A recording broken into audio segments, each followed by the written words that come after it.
Nathan's back from his big holidays. Up and down, or just down? Up the Up and west down. coast.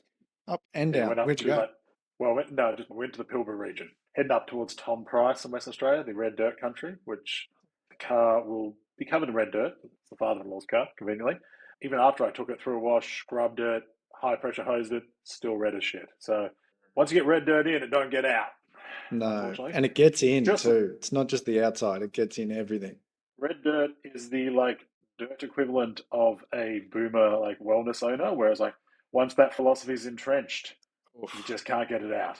Oh, I love that little jab in the first minute.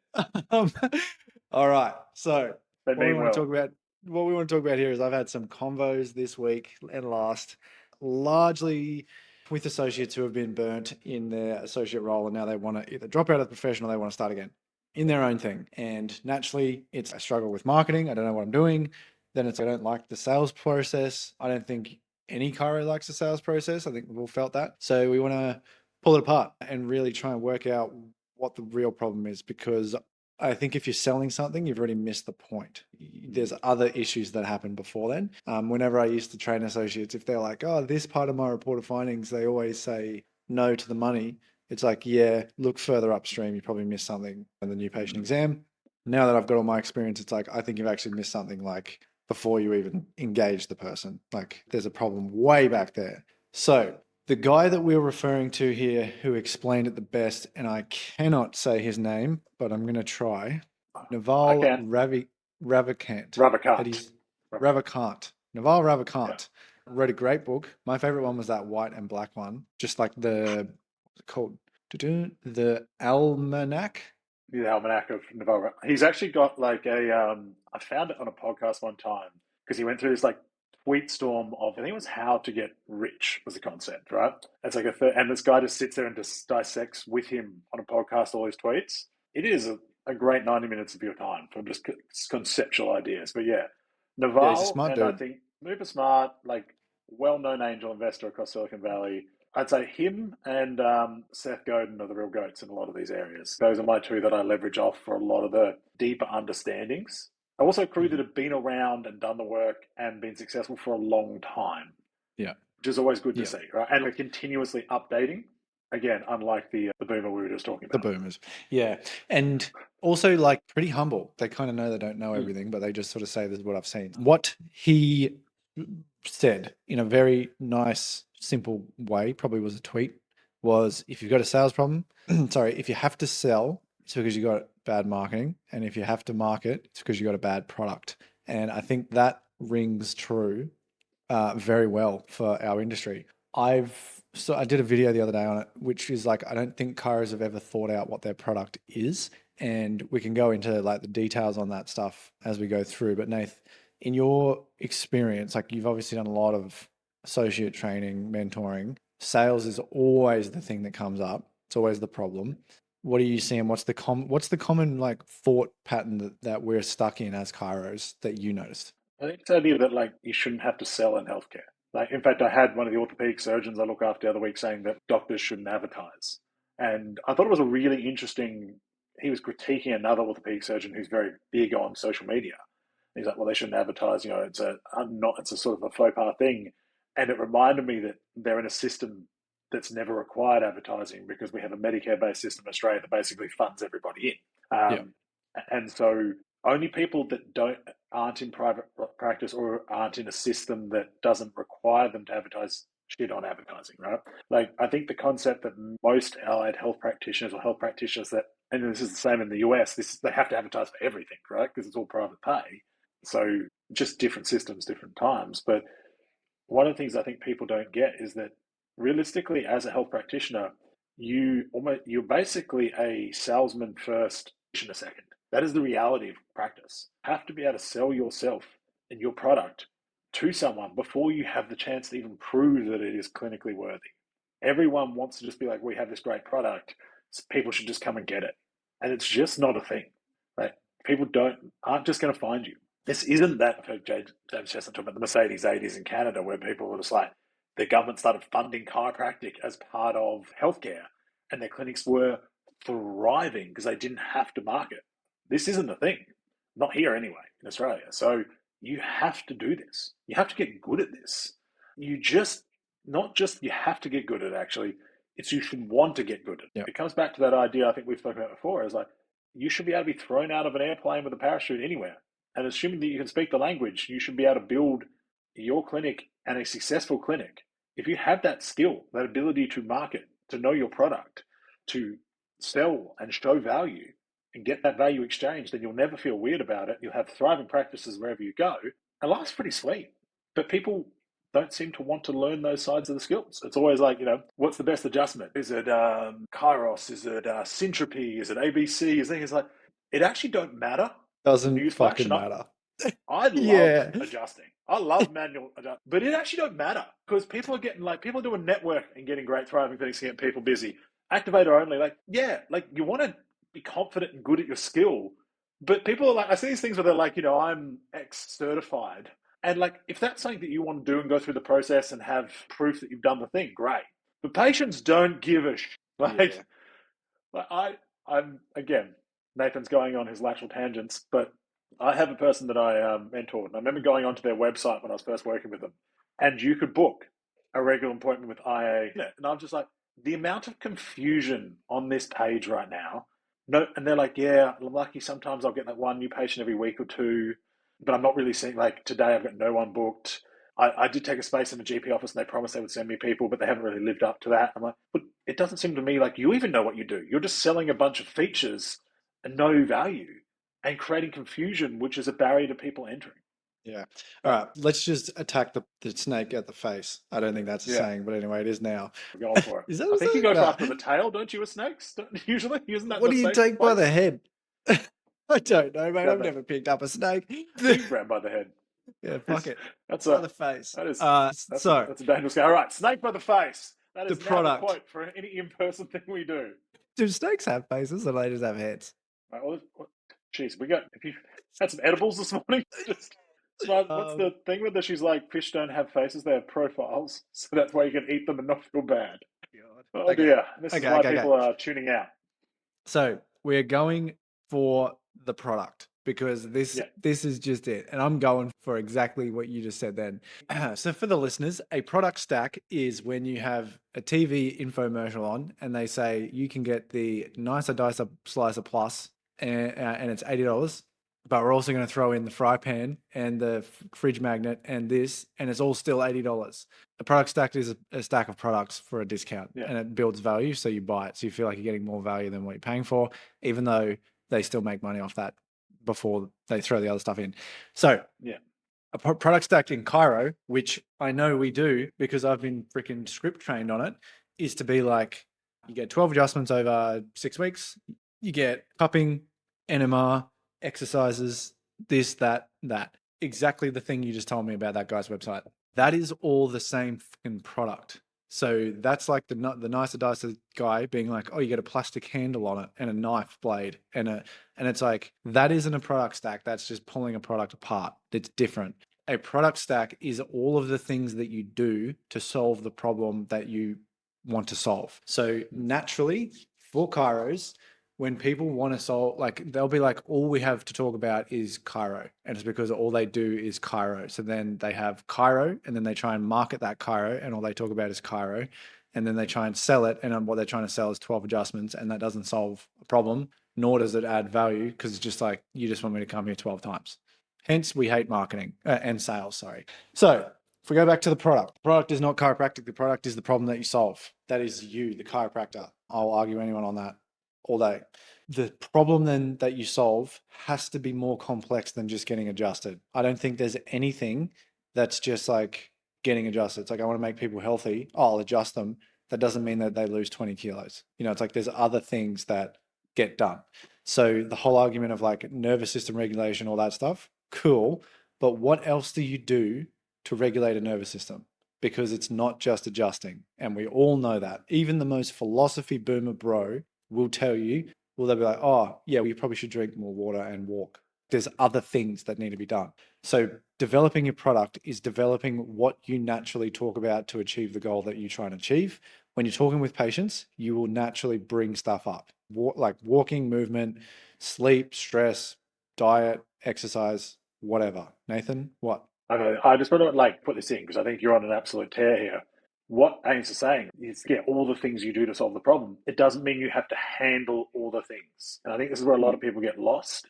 Is the idea of like as you're building out your product stack there, there's so many things that we can do for people to get healthy. Right, the list is enormous, and we all know they're good. And then I think where a lot of the newer chiropractors get stuck is they think they need to handle all of it. And then what you actually need to do is build, like you said, for the problem you solve, what are the core things that are within your wheelhouse that you want to do? And that is your product stack. This is what you handle in that journey to that. And then perhaps you either send them to other people that you work with to handle stuff that you don't want to handle, or it's lesser, it's more, it's not the low hanging fruit. It's the stuff that's deeper, and you can transition people down that pathway should they get there on their journey. exactly.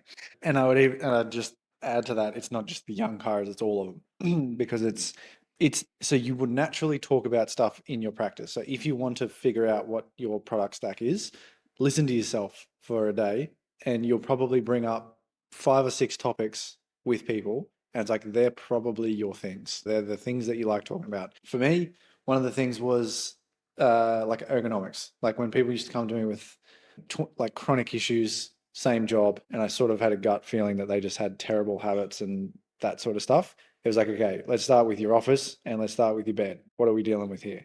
And Yeah. so that was just a thing.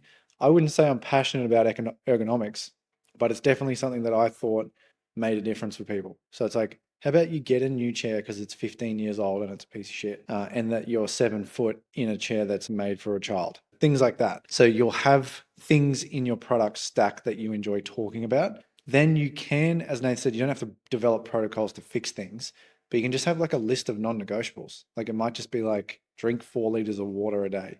How much do you need to develop to be able to tell someone to drink 4 liters of water a day? Like it's not really adding more stuff. It's just solving the problem that you want to solve. Then when you want, if you want to take that to marketing, that's the stuff you talk about. So you don't have to just talk about chiro. You can talk about the effects of dehydration on the body, like all of this other stuff. And for once in our lives, we won't be like saying these huge claims, which is chiropractic fixes dehydration. It's like, no, dude, it's like that's a part of the thing that you do. I've got a great example of someone actually. Do you have anything to chime in, Nath, or are you good for me to just rant? Go. I'm here. Go. I'm enjoying the All right. journey. I had a good chat with a guy the other day who, from his own experience, had issues like falling pregnant with his partner. Realized it was him that he there was like a process that men are supposed to go through. It's like a 90-day thing.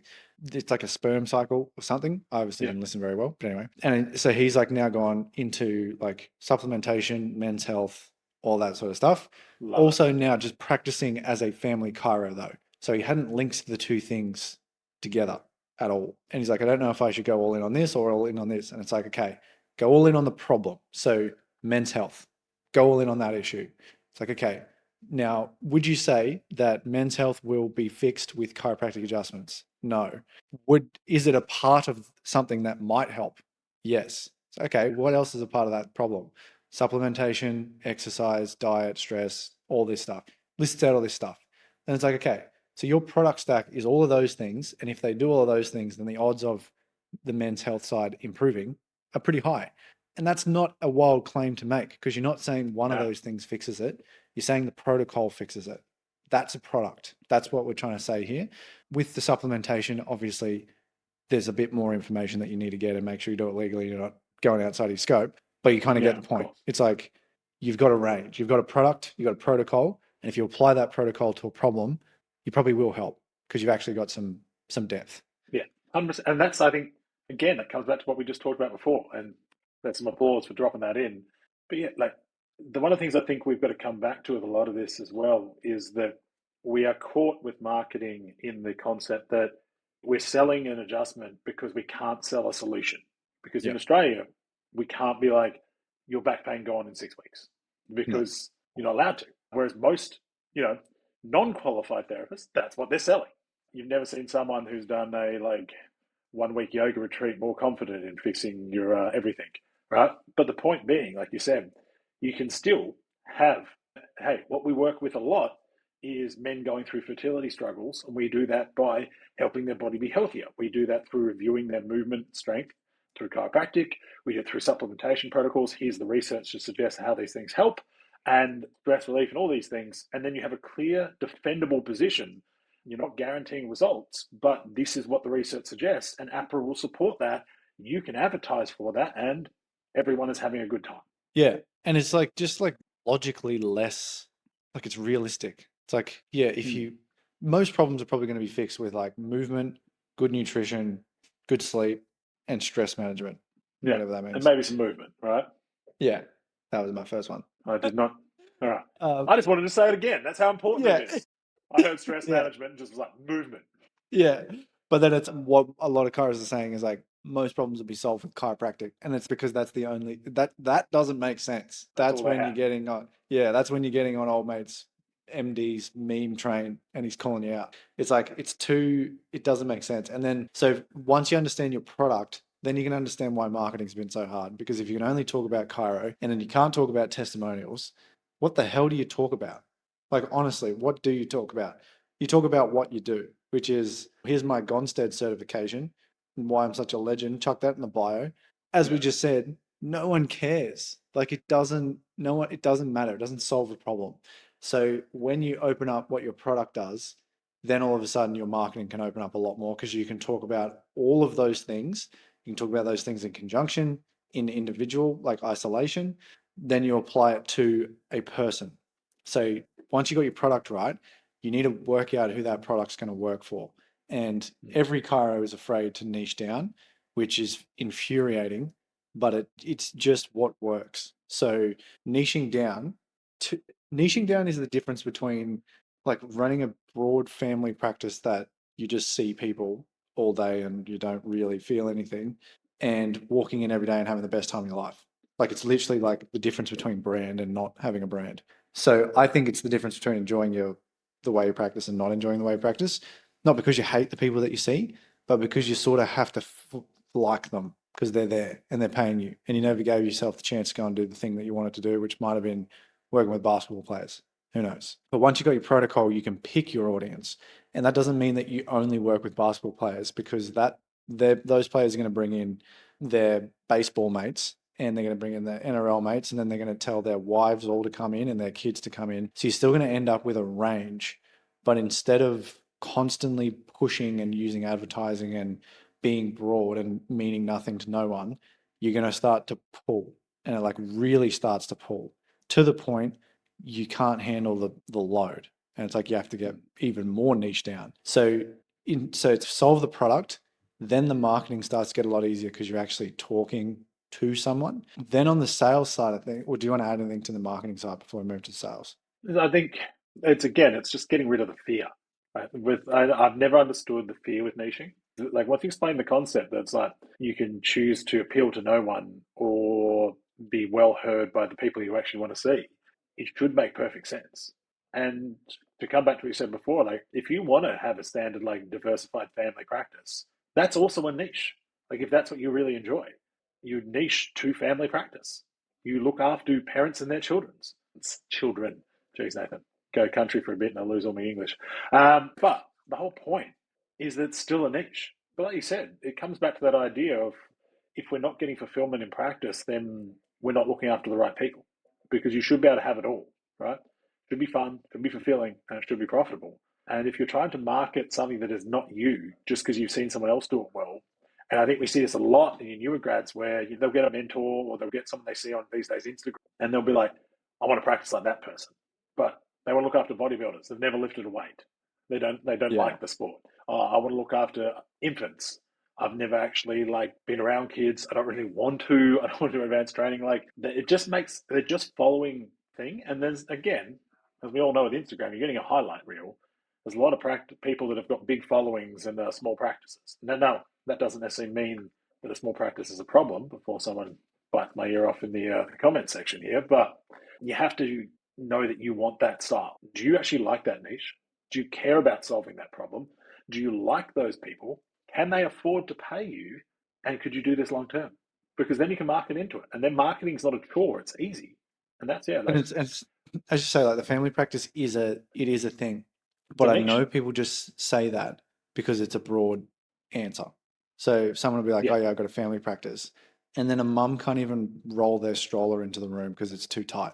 yeah, And you don't have a family practice. You're just saying that.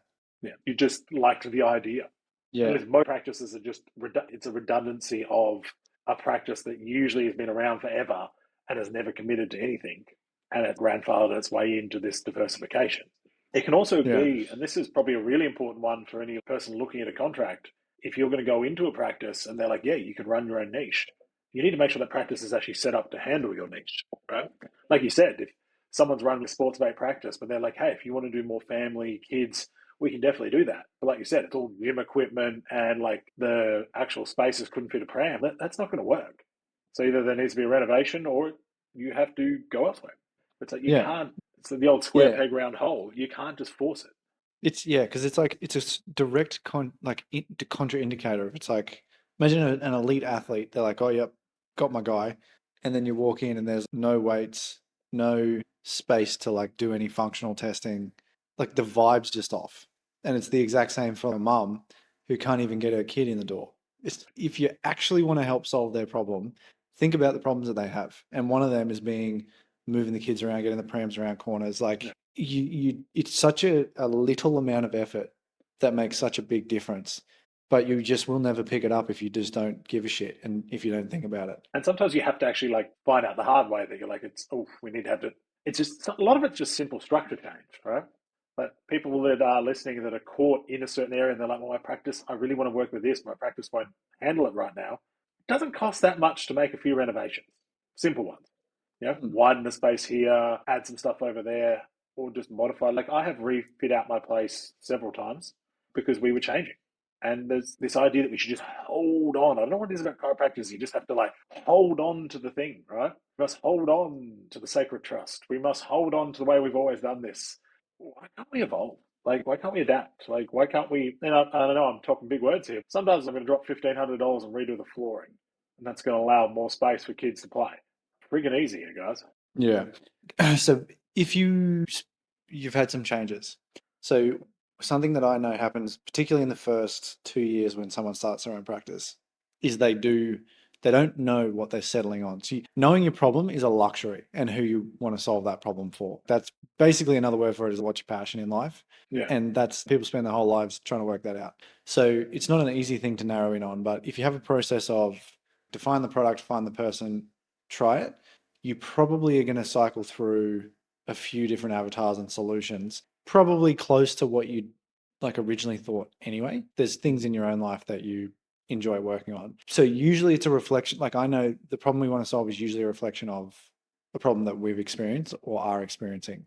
So just like using real life case examples for you, Nath, you've changed your practice a few times. When you first opened that practice to now, what sort of been would you say there has been a demographic change? Are they changing with you? Why'd you change your space? What was the go? yeah, great question. So the first always comes back to my life. I started super lean. So I had the basis, right? The only thing I invested in was my tables. I had two great Omni tables. I had like open spaces everywhere. My floor was gym tiles that I taped down. I had a converted desk at the front that I got off Marketplace. So one of the first major renovations to upgrade the space. It was getting nicer. I had some money in the bank to be able to do it, and then I wanted to bring on an associate and I wanted to work across two tables, so we needed to open the space up to facilitate more tables. To be as simple as that. And so I had to like knock out a wall I'd put in for our consult room because I'd made it too big and shorten it up, had to figure things out. Basically, it was just get more modern, pretty, making it nicer, right? Because we had the ability to do this. It wasn't a huge investment. And then the next one was again like so things you don't realize. Like I used cut down floor mats for so long, gym tiles, because I liked it was actually really good on my feet because you're standing all day around the table. And so standing on like we got beautiful concrete, but that'll kill you if you spend big days on that. I didn't even think about it. Like when I had it done, the guy's like, you've just got flooring edge and tape down. He's like, that is an occupational health and safety issue. I'm like, he said, we'll have to put a like cornice thing on that. And I'm like, good to know. So now it's safer. Now people can roll up a pram. They're less likely to trip. All those kind of things. And then I would say like my third sort of subtle variation since then have all been for efficiency being like, all right, well, you need to better use this space. This is dead space, or this is taking too long. So I'm going to cut a small hole here. I'm going to add this and mount this here. Like all very simple. Like up front, we had simple like Kmart chairs, like just those, everyone knows, little white back chair with the four wood legs. We had a limitation of space. So we converted to beautiful wooden benches, allowed more people to sit. Also, I didn't have to have cushions anymore, which were falling all over the place. So a lot of that kind of structural. And I do think I naturally shifted from that dirtier, probably traditional young lifter to the more older lifter as my like sort of prime demographic through there. So they sort of came on that journey. And like, even right now, I'm considering another revamp later this year because I think we could better use the space. Again, it comes back to efficiency. Like I use half walls. I'm open plan. I use half walls. I'm thinking about taking the half walls out, just going to full open plan again. But also allows me to buy back a good, in a very tight space, 50 squares for my whole practice. I might be able to buy back probably extra meters that I can then put in newer equipment, things like that, that I might want to add on, which again, as we've talked about previously, I don't add anything that isn't going to generate revenue. So if I'm going to go spend some money on this, it's to better expedite things, make more efficiency, offer more value to people so that the return is there. Does that Okay. answer the question? Yeah, you did. So you went from like a scrappier lifting phase, which reflected the practice with the gym matting, Yeah. to a bit more civilized, still open plan. Like the actual practice style hasn't necessarily Changed. changed too much, Yeah. but maybe the aesthetics of who you are as a person has, Yeah, and that's that's it. So it's reflected probably in the it's probably space. just the upgrade, right? Went from the scrappy owner operator, getting it going, launch phase, to the more beautiful, flowing, wooden, like refined sort of setup, still with an earthiness to it. And now we're looking at keeping that, but even cutting back a bit, going back to the open, because we realize some of the walls we put in actually are not required, and it could allow me to add in other things that I might want to be looking at adding in. Could even put in like a little lifting space because I've always argued that even if I'm working with, I work with a lot of athletes, I don't need a gym. No, it's a gym is a large amount of overhead and space, and so if you're going to do full rehab sessions, you better be charging for that. Right? And I've always argued that most physios, chiros, and osteos, even ex-physicists at some level, are than most PTs and strength coaches when it comes to actual training. And then they all charge less than most PTs do. So it's sort of like never made actual sense. So I've always just worked with a bunch of great strength coaches and I program and they do the work. Now I see I've got a little bit, I could maybe buy a little bit extra space, put in some simple stuff because I'm in a place in my career where we're stable. I've got stable associates. If the capacity's there, I might want to offer these times. I might be happy where I'm at, charge at a premium for them, but be able to run through it. So it's an evolution in the next phase of how I want to practice and what my product looks like moving forward, rather than it's a fun thing to do. Yeah, and would you say that your training style, not chiro training like gym training, would reflect a more simple but consistent workout now compared Yeah, to 100%. 10 years ago? 10 years ago, it was all powerlifting, right? Soul scoring was just like big 2.5 hour plus sessions. Most days of the week were spent there. Now I'm usually in the gym 3 days a week. It is more dynamic, mobility, and then really tightly confined like strength work, and then like zone 2 and VO2 max training alongside it. So it is more longevity based training. And so, with that aside, with some simple mats, a power rack, and maybe some cables, I can show 99% of things, run people through stuff, and it takes a minimum of time. Like, I'm not there. If I was to move to this, I'm not there to PT people. I'm there to help just quick guide them through the next phase. So again, it's like you've transitioned into this next level or this new level, and your space is reflecting it. Like Yeah, that's what you're thinking. It's not there yet, but that's what makes sense, right? And that yeah, for someone who sees Nathan and they're like, oh, I see this problem that you solve and I like what you do, for them to walk in and see that makes sense. It's like, oh yeah, this guy's simple training, knows what he's doing. I don't need to go through 57 complex movements here. It's just let's get a couple of things right, and he's got the space for that. That's what you're doing. So yeah. I know that isn't necessarily marketing, but it's like that's putting the thought into the product and the problem that you solve, and then utilizing the space and the resource to make it make sense for your avatar. Again, it's And I like think just this, because so I think the space can be marketing, but not the way people think. the general like layout, the general style does market more for internal referral based marketing because then people see the people that they think should be there, but also helps them see the people are not there. Because I think people want to spend huge money on these fit outs and these customizations because they think that's marketing and it's better. Whereas it's about subtle things that call people rather than these huge expensive setups. Yeah, well, the space just like it reflects what internally is in your mind and what you Yeah. need to solve the problem. It's like that's I don't know. I feel like sometimes I walk into chiropractors and they're like homey, but then they don't make sense. They're not sterile like a GP office, which is great. But then sometimes I walk in and I'm like, I don't know who you're trying to help here. It doesn't make sense to me.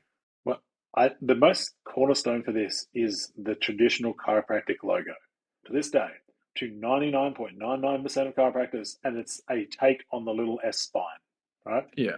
Like it's like people don't even see it. People are like, I got this great logo. It's like you don't. Now there's a few people like my logo is completely apparent. It doesn't even necessarily make sense as it's a chiropractic logo, but the whole point was to make people look. Now I'm not saying it's a great logo, but it does make people look. Mm. I've seen some really good takes on the spine, but mostly what I end up seeing is these like, I look at one of the former clinics I was in, John Chiropractic, fantastic clinic, great people, great owner, but it's the spine logo and the catchphrase is maximizing human potential. It's a big draw for not in a good way, like that's a big line to cross for people to understand. Like, I've hurt my back. Oh, spine, maximizing human potential. Like, does that do this thing? And that's not necessarily a critique, but could it be optimized better? Yeah, it just needs to I make believe that sense. It's right. just like giving yourself the space to just sort of think through it. That's I think the biggest thing. And we're not giving ourselves the chance.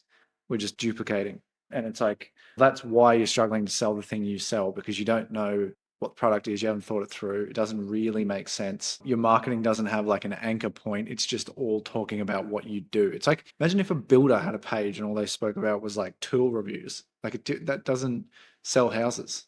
No, no, and Um, isn't that I believe that's in Storybrand by Bob Miller. yeah. He talks about the redevelopment of the website from the like painting crew that had like everything. Just a website littered with everything they do, all the philanthropy, all the support work, all the things.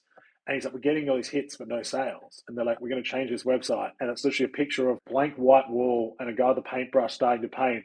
And it just says like, we paint everything, like message for a quote. And just like everything skyrocketed, right? It's like you're creating confusion. It was like that person I was talking about before with all the different options. You're just creating confusion. And the confused mind never buys. So like Yeah. my website, I try and have the minimum amount. Most people on their website, because most of your regulars aren't coming to your website to book, can just have book an assessment. Book an assessment. There's one CTA. It's to get your first assessment booked in. That's it. And I'd say like by the time someone's on your website, yeah, they should just be booking in. I would argue Yeah. that an Instagram page for my demographic would be my website now, not Yeah. necessarily a web. The website's like to me is just a function. It's a Yeah. button. It's a feed. Um, Like you just basically it's you're feeding everyone to that page. And that's why most people like myself included, like I have a link to my website, but it sits below my just direct booking link on my yeah. Instagram, right? Because most people just want to take that action. If you learn more about us, it's still there. But if you're here, you've probably learned a lot already. The only people you're probably going to get are more my era, up towards 40s now, where they want to have a little double check of the website, just a little subtle. Do I see myself here? I do. Boom. All right, I'm going to move this over. Yeah. But yeah, like for your generation, like 99% of it's already done on social media. These days now you can index posts on social media like they would on Google. So that half your SEO is done through that anyway. So yeah, like I've got a part in the launch where I'm just like, website, here's all the details. If you're opening a practice right now, I'd have probably a single page sales page lander that is hosted at a minimum cost. And everyone's like, oh, you can tell things that are designed by AI. Who gives a shit? Yeah. Who cares if something's designed by AI? The person looking to book in doesn't go look, oh, they're using AI to work the website. I'm not going to book in with them. If it gets them the information to book, single page lander, easy done. Yeah, long down the track, you might want to do a heap more work in terms of SEO, GEOs, and all these things. If you're a solo operator and you are just starting, dropping 6 grand on a website is some of the dumbest money you'll ever spend. Yeah. Yeah. Exactly. Yeah, as you said, I'd just run a booking link in my Instagram bio. That would be my advice. And yeah, okay. So that's So if we don't establish the product, we can't establish the market and the marketing, and it's really difficult because you don't have the thing to talk about. So you're constantly trying to think of ideas to talk about. You can't talk about patients, which is like the only thing that you want to talk about because that's proof because of the laws. So you talk about what you do, and then no one cares what you do because they want to know what you can do for them. And The trying to double-edged link sword. any, yeah, and then anything you try and link doing for them to Cairo then starts to walk the line of claims. So it's like, shit, we're in a pretty tight corner. So once you've built your product stack, then you can talk about the elements of the stack and how that affects the person and the problem that they're going through. And you can link those two things. And it's like, men's fertility, if this is an issue for you, these are the supplements you should people consider. And it's like you don't go any further, you don't give any recommendations. It's just like that's what exists. That's it. Getting 10,000 steps a day in has this effect on your body. That's it. Get some movement in. And all of a sudden, you're not just being like, men's fertility, get adjusted. And it's like getting adjusted in there somewhere, but it's not the direct claim. And it makes sense to people. And it doesn't just sound like you're trying to sell one thing to them. You're selling them a protocol and a solution to their problem, which is what people buy for. So that's the marketing problem discussed with the product behind it. Then if we move to sales, so let's say someone's nailed their product, now their sales process is failing. We both know it's truly a marketing problem. What I think the problem is the sequence. So everyone's assessing their ROF and they're going, I got a problem in my ROF. I need to get better at the script. I need to do this better. Whereas I would say the journey with the marketing's failed you. Yeah, I think it can be both, but often they've got the wrong person in front of them. Yeah. Right? Like, let's take a classic example in my mind, right? So I look at, and again, don't know him well, love the stuff he does. I believe he's your coach, your training coach, Ingram. Oh yeah. Ingram, Yeah, yeah. yeah. Shout out to So Brad. I Yep. saw, yeah, shout out to Brad, love his work. But I saw something he said the other day where he's like, the hills he's going to die on, right? And listen, I may disagree with a few of them. That's why they're his hills. But one of them was sort of like, if people don't strength train, that's going to be their first prescription. Now, that requires you to have very specific people coming in to see you. Because if you get 65-year-old Judy who's never strength trained, has no interest in doing it, just wants you to put a hip back in, and you're like, hey, Judy, well, the research tells you that your hip's not out, and we need to get you doing some strength training for your bone density, and it'll make sure this doesn't come back. What you're going to end up with is Judy going, nah, and going to someone else, right? In fact, there was a literal study done at Murdoch University, which was comparison of, I believe it's like patient expectation and practitioner expectation.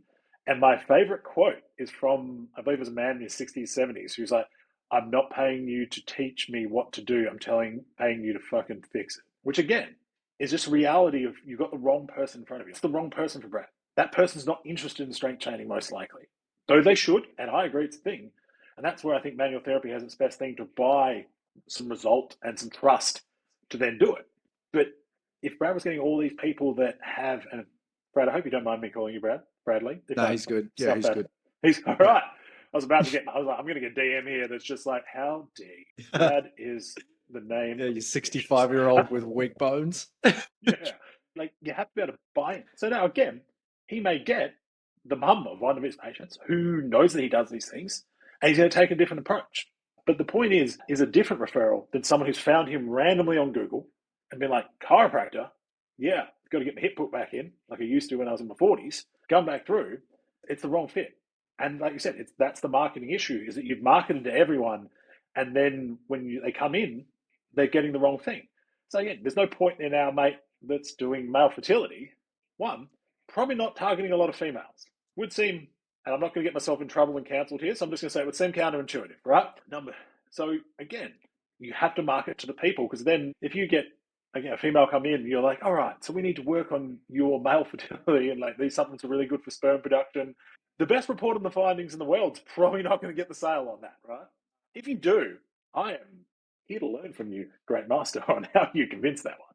That is, it's a wild old time out here. But yeah, couldn't agree more. First and foremost, is the right person in front of you? Because if the right person's in front of you and they still are not converting, then there's probably an issue with the way you communicate. And that's really common.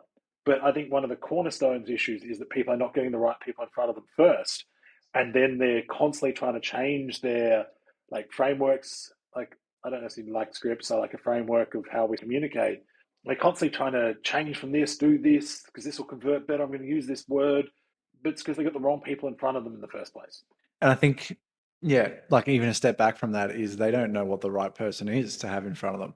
That's the real one. Yeah. They just want So like, everyone. exactly. So then like with Brad, and I've done work with him and that's why he has those hills because it's like, mate, you don't want a 65-year-old in your gym in front of you. Just accept that. That's fine.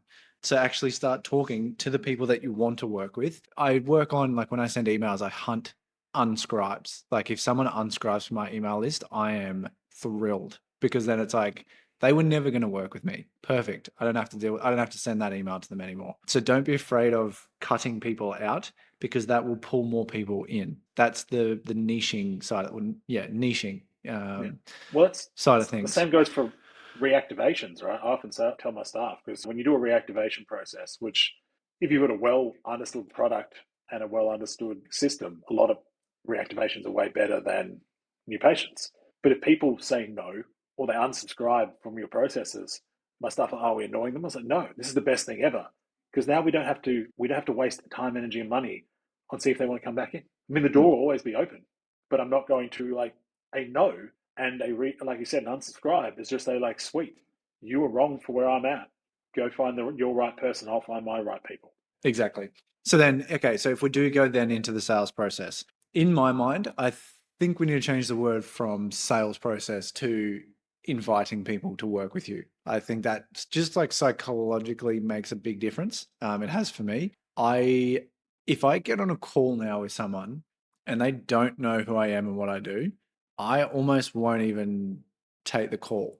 Like it's like, and I know this is a bit of a stretch, but it's like having someone actually know what you are about before they book in makes a huge difference in terms of your sales process.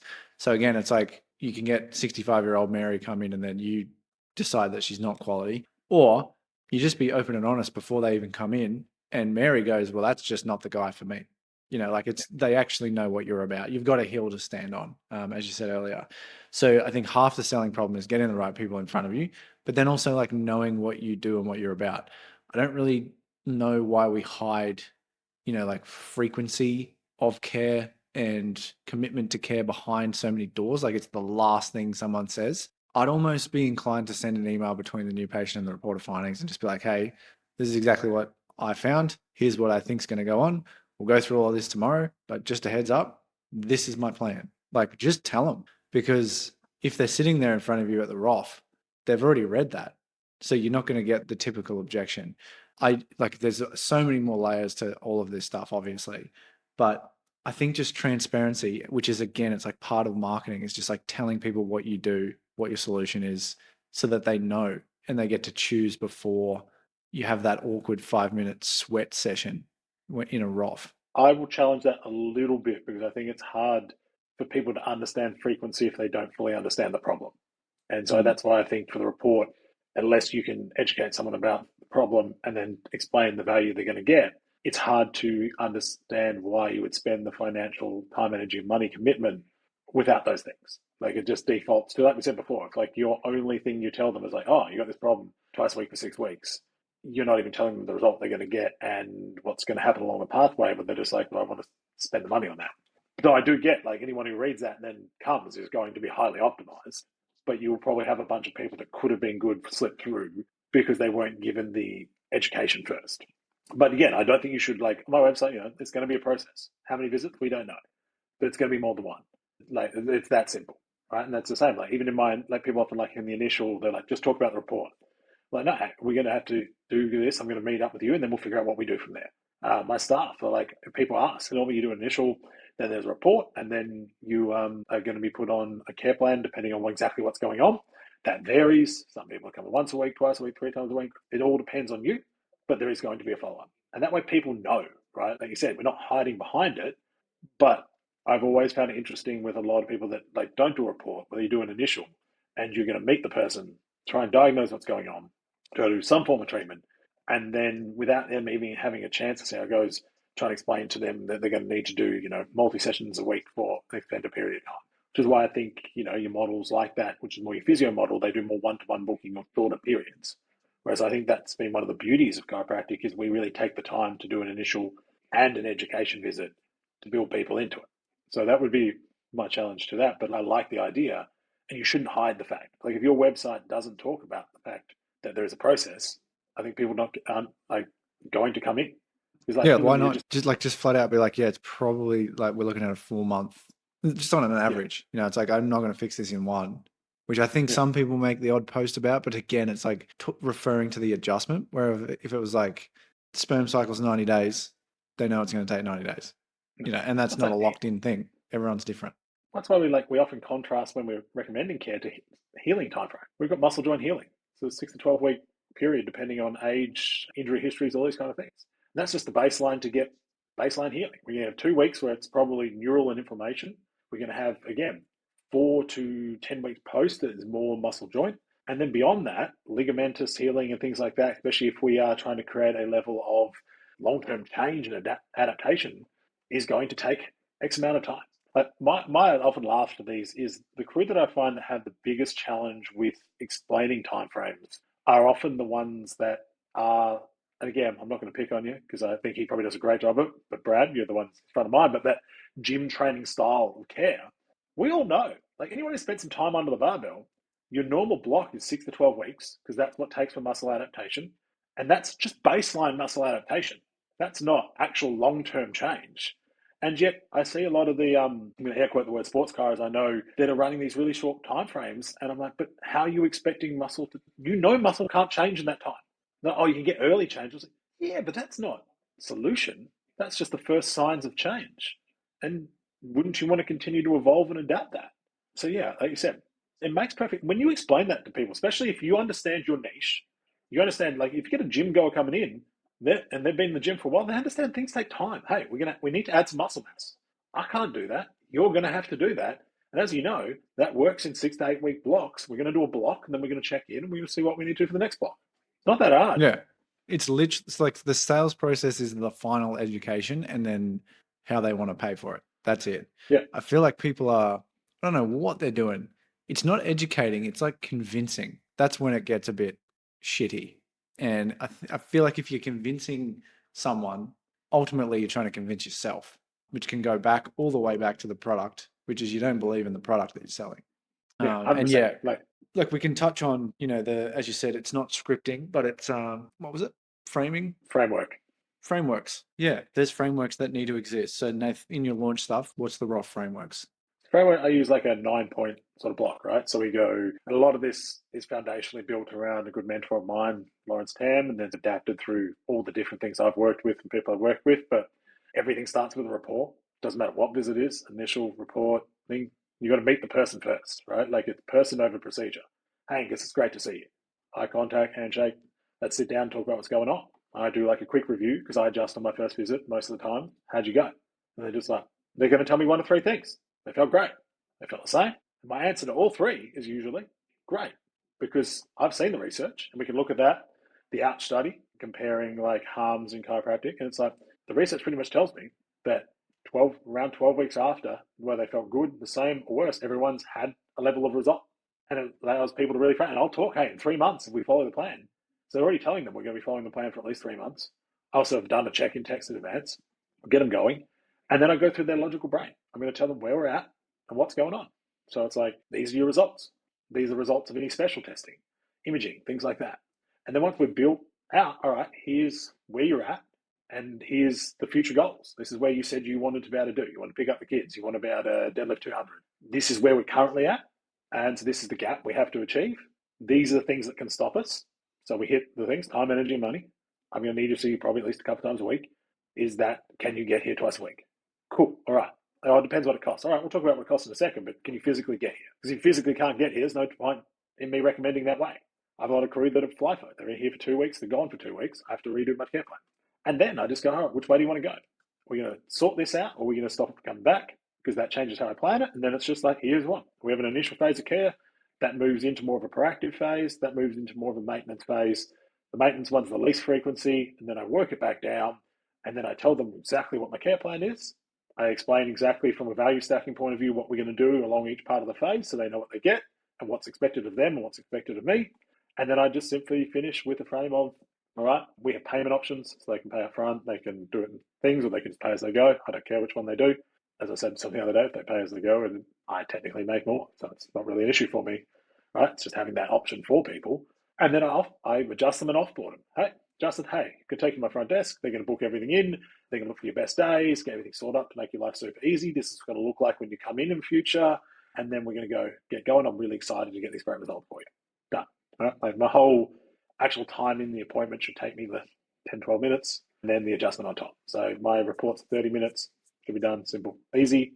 But basically, it's meet them, logical, emotional brain, so they can understand the opportunities we have ahead of us. Here it is. What do you want to do?